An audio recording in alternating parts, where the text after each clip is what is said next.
Hi everyone, I just want to show you what happens when you put in the terms atomic war into the Bible Code Wisdom software and nothing else. When you just put in atomic war, I want to show you what comes up. As you can see, there's two matches, but the one that shows up first is this match right here in Nahum 3 verse 3 going through verse 10. And I'm going to read that matrix in just a second, but I just want to explain that this is actually part 2. I had recorded the first part of this video back on October 17th. As you can see right here, this is the video file. I had done it a few days ago, but I wasn't able to get to part 2 until now, so I'm just going to try to record part 2 now. But I think I'm going to go ahead and upload part 2 first, since part 1 was recorded so many days ago. But as you can see, it comes up in Nahum 3. That's the first matrix that comes up. And so I'm going to go ahead and read the matrix because I want you to see how closely it matches with the terms that you put in. And so I'll go ahead and start reading. It says, "The horseman mounting, and the flashing sword, and the glittering spear, and a multitude of slain, and a great heap of corpses. There is no end of the bodies. They stumble upon their bodies. Because of the multitude of the whoredoms of the well-favored harlot, the mistress of witchcrafts, that selleth nations through her whoredoms, and families through her witchcrafts. Behold, I am against thee, saith Jehovah of hosts. And I will uncover thy skirts upon thy face, and I will show the nations thy nakedness, and the kingdoms thy shame. And I will cast abominable filth upon thee, and make thee vile, and will set thee as a gazing stock. And it shall come to pass that all they that look upon thee shall flee from thee, and say, Nineveh is laid waste. Who shall bemoan her? Whence shall I seek comforters for thee?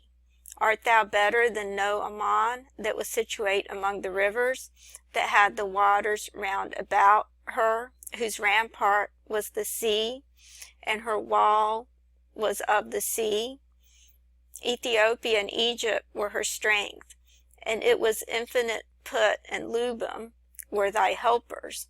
Yet was she carried away. She went into captivity.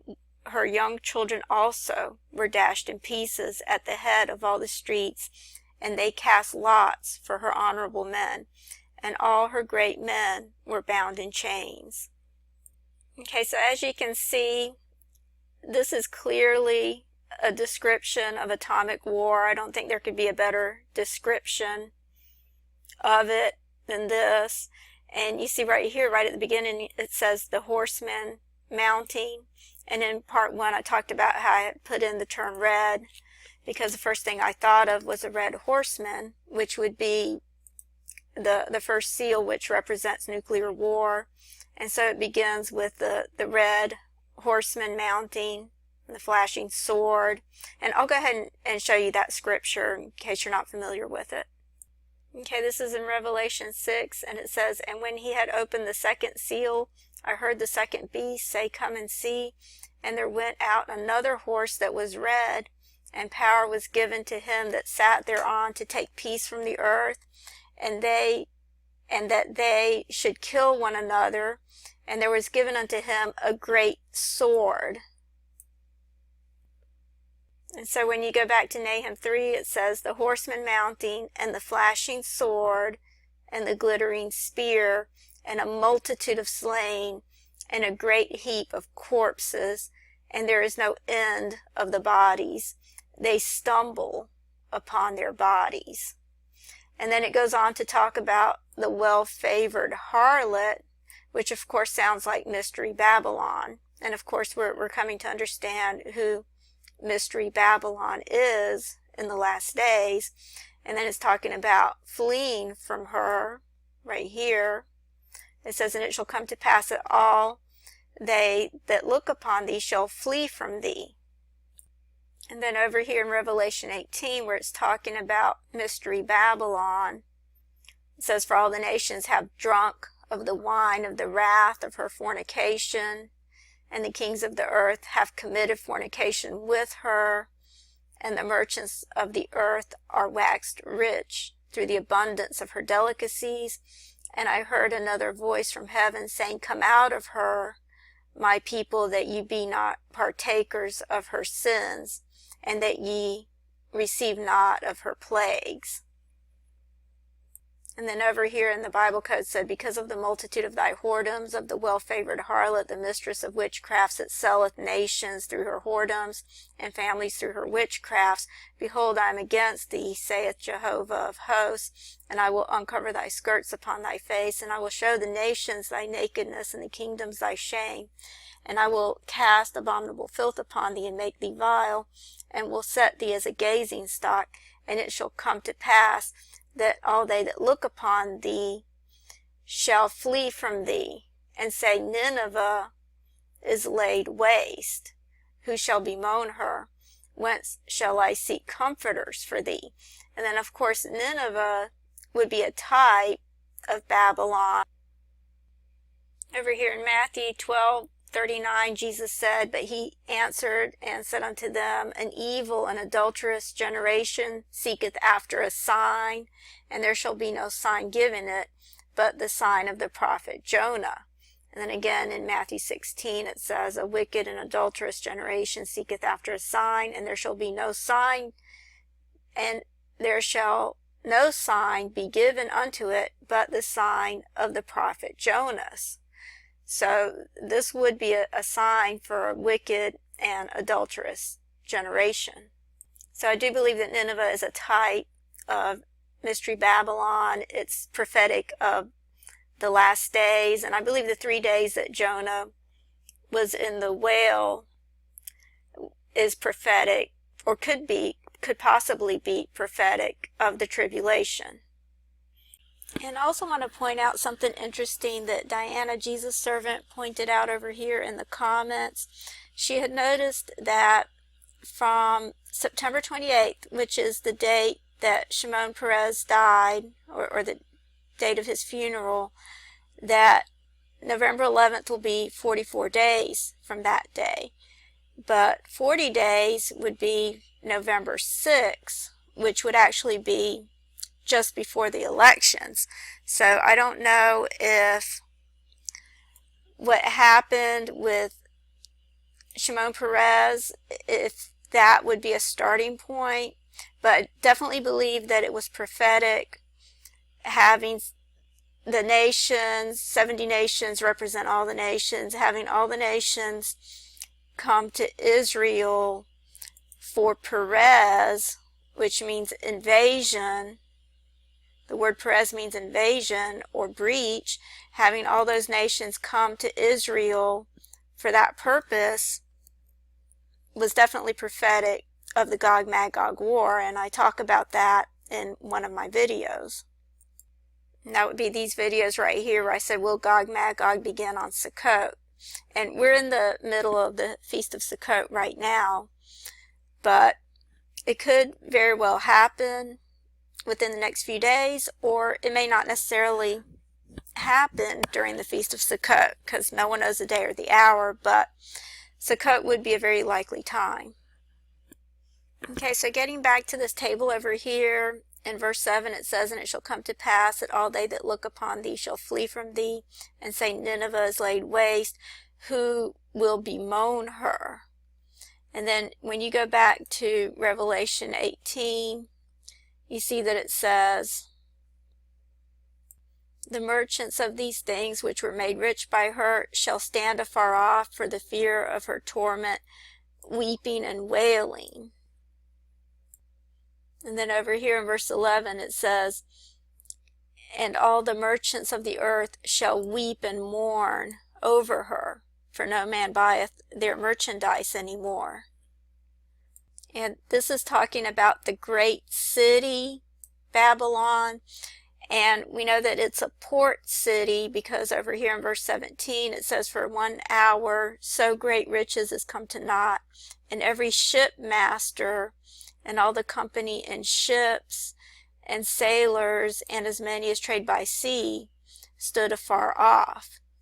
and cried when they saw the smoke of her burning, saying, What city is like unto this great city? And then when you get back to the table, it says, Art thou better than No-Amon, that was situate among the rivers, that had the rivers round about her, whose rampart was the sea, and her wall was of the seas.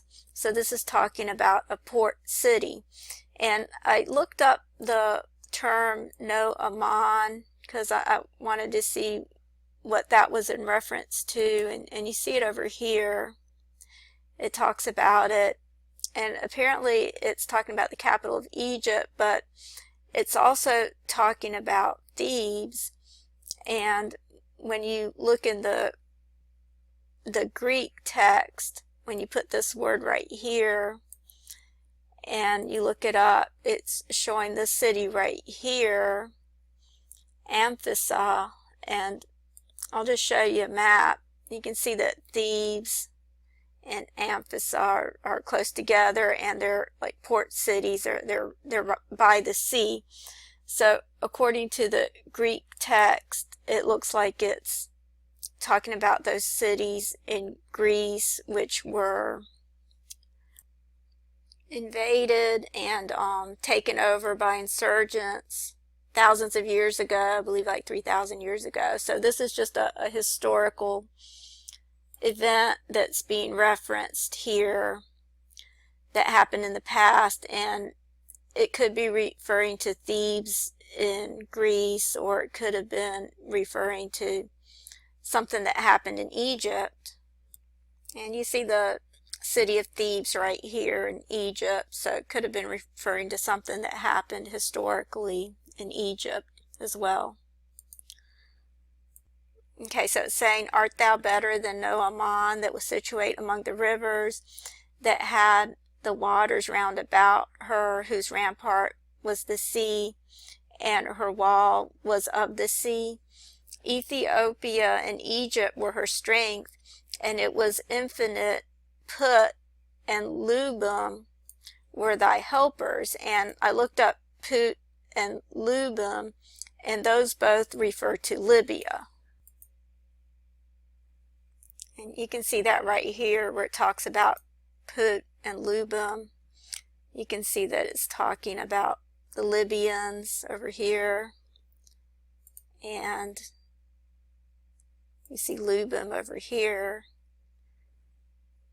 And that's also talking about the Libyans, as is talked about in Daniel 11:43, which is what I wanted to talk about next. And you see that right here. And of course, this is talking about the Antichrist in 11:43. I'll read from 42. It says, He shall stretch forth his hand also upon the countries, and the land of Egypt shall not escape, but he shall have power over the treasures of gold and of silver, and over all the precious things of Egypt, and the Libyans and Ethiopians shall be at his steps. And of course, these countries have been taken over by the U.S., were overthrown by the U.S., as we know. And so partly this prophecy has already been fulfilled. But over here it's saying Ethiopia and Egypt were her strength, and it was infinite. Put and Lubim were thy helpers. Okay, and I had a few more terms that I tried putting in. Most of these I just saw them in the plain text, and so I just put them in because they definitely speak of atomic war. You can see bodies, corpses, and then I had put in red for the red horse, and then I had put in tent because that's about the only word that I can think of that would represent the Feast of Tabernacles. Of course, I'm not saying it's going to happen this week or during the Feast of Tabernacles, but it is a possibility. And then I had put in month 10. I couldn't get 10th month to come up in this one, but month 10 comes up. And I'm about out of time, so I'm going to have to continue in the next video. Thank you.